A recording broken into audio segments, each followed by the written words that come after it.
Комисијата за финансии, буџет и локален економски развој под претседателство на Спиро Георгиев денеска го разгледа предлог буџетот на општина Кочани за 2017 година.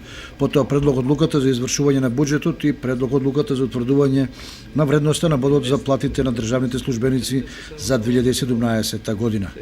На денешната седница на Комисијата за финансии, буџет и локален економски развој беше разгледана како точка предлог буџетот на општина Кочани за 2017 година. Со 3 гласови за, 1 воздржан и 1 член од комисијата кој не гласаше, предлог буџетот на општина Кочани за 2017 година беше усвоен. Како одлика на овој буџет на општина Кочани за 2017 година можам да подвечам дека ова е еден од најтранспарентните буџети што е донесен во општина Кочани, бидејќи претходно преку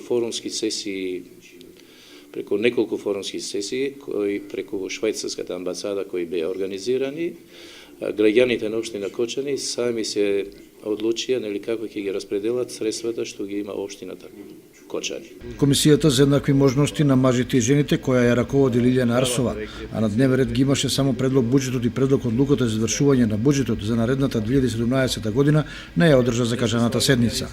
Инаку работата на првата комисија протече во конструктивна атмосфера со суштински дискусии на членовите кои ги изгласаа трите точки од дневниот ред.